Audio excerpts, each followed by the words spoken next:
Ayan, may naglabas po ng nagpa-interview, nagpa-press con itong si Jinggoy Estrada dahil nadawit po ang kanyang pangalan sa hearing diyan sa Congress na sinabi ni Engineer Bryce na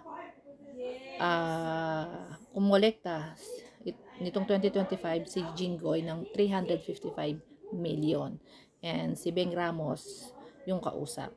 So, ayan, nililinaw po ni Jinggoy Estrada na hindi niya staff si Beng Ramos. Yan po ay staff ng Blue Ribbon Committee. So, nililinis niya po na ang kanyang pangalan na hindi siya sangkot sa anomalyang flood control at nililinaw niya na hindi niya yan staff.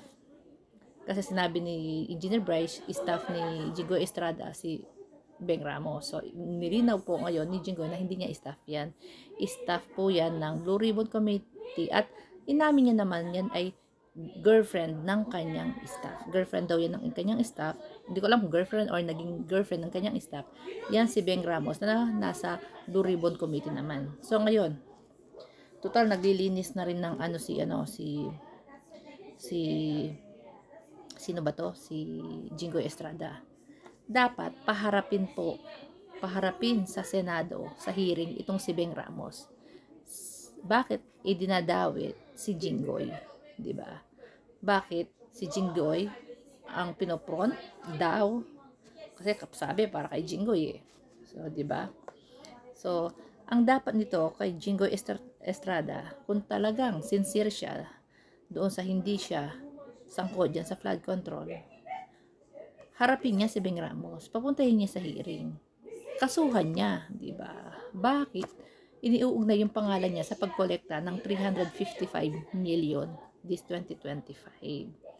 Kung talagang wala siyang kasalanan.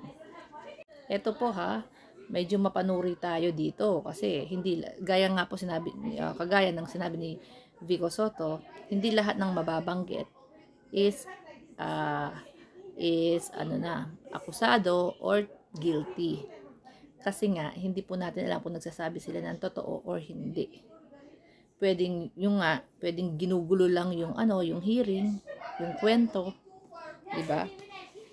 Pero ako, opinion ko, malakas ang paniwala ko na si Jinggoy tsaka si Joel.